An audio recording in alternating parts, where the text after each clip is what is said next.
So in this segment, we're going to be talking about charities and employers struggling due to post-Brexit funding delay. So this is about the government's they're meant to replace the EU structural funds, but really haven't. Hundreds of voluntary organisations have been forced to shut up shop or scale back their operations because of government delays in replacing EU funding, The Guardian has learned, as the consequence of Brexit continues to ripple across the United Kingdom. So I'm not the biggest fan of charities. I think the state should do a lot more, but right now, given the situation the Tories have put us in, charities are needed now more than ever. People are dying due to austerity. They've been dying for, around 12 years because of austerity. So to see the Tories fail to replace former EU structural funds, despite them promising they would, does not surprise me. But it does mean regional inequality will be a lot worse. All that take back control nonsense and all the other slogans are dead, and I hope more people see that. A new analysis of government funding intended to replace the EU support shows multi-million-pound gaps in funding for farming and economic development. We have spoken about this before in the context of farmers and other groups, and I'll have more coming out about it soon. But this goes to show that the government either didn't know what they were doing from the jump, or did this intentionally. They had no intention of actually replacing these funds. Which is the more likely case, given that Sunak admitted whilst he was in the Treasury he took funds from deprived areas and gave the money to Tory areas.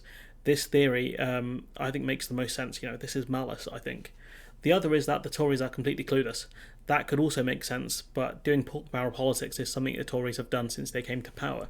The Wales Council of Voluntary Action, a national umbrella organisation involving many charities that relied on the money from the European Social Fund to pay wages, is among those that reveal little known new Brexit problems. The government has announced the exact allocations of the UK Shared Prosperity Fund in December to replace the £11 billion EU Economic and Regional Development Fund and European Social Fund. But by that time, it was too late. Hundreds of organisations, said Matthew Brown, Director of Operations at the WCVA. We're all having to lay off staff because of the UK Shared Prosperity Fund has not come in on time, he added. The Tories claim that the money would just simply replace EU funds, but the issue is that either the money was not replaced or is incredibly delayed, which meant that projects and other ventures could not be completed. Some of the money that goes to help with workers skill attainment and business centres. Without those funds, these sorts of things cannot continue. The structural funds go to a wide range of things. Wales Economy Minister and Labour Senedd member Vaughan Gething claims Westminster's carve-up of replacement funds has left Wales with $772 million less in ERDF and ESF funds.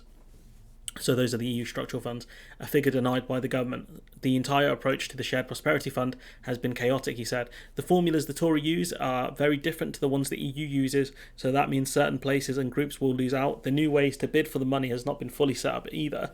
We spoke about it before, the current system's a complete mess and the new system will be a mess. But for the government to outright deny that Wales is worse off is just ridiculous, and the same with Scotland. And if you look at how Wales votes typically Labour and Scotland typically votes SNP. It's not that surprising why the government have taken away money from Wales and Scotland and given it to more places in England. Scotland also claims to be worse off through the replacement funding. Employment Minister Richard Lockhead said the UK Government Shared Prosperity Fund fails to deliver replacement funding, which was promised to Scotland, meaning communities, the country will lose out on £337 million of investment from 2022 to 2025. And what happens after that period, we don't really know. These are huge amounts of money given the impact the funds can have on local communities, but they're pocket change for central government. Yet the Tories did not want to replace these funds. Maybe it's because these areas don't vote Tory. A government spokesperson said England, Scotland, Wales, Northern Ireland are all receiving at least as much as they did before from the new Shared Prosperity Fund, while also being free from the EU bureaucracy. That's not true. This article's already debunked that. Also, the UK system right now is not fit for purpose. We spoke about how Barnsley keeps getting rejected for funds with very little actual reasoning. So you can argue it's less bureaucratic, but it's also less effective at getting money to the areas that actually need it, unlike the EU funds. So unless, of course, this is done by design, but imagine your system is worse than this, quote, bureaucratic system. Like, what a joke. A DEFRA spokesperson said it was committed to maintaining the annual farming budget to the same level as the EU, with reductions in farm subsidies in England being reinvested into the sector.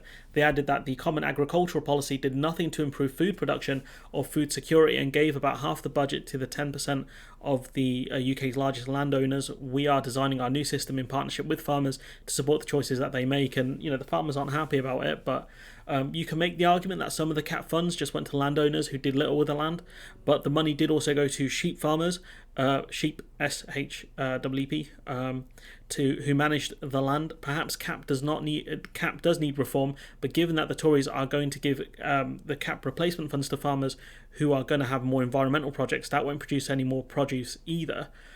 So how can you turn around and criticise the CAP system? What the Tories are going to do is they're going to ask the farmers to give up the land for environmental projects, so they won't be used for rearing cattle or sheep or whatever.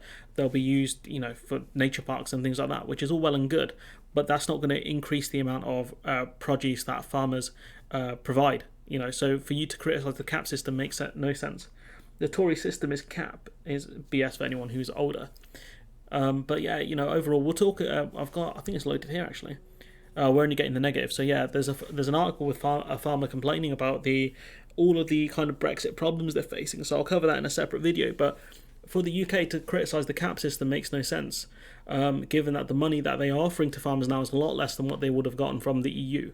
In terms of structural funds, maybe people in the EU should look at the CAP system.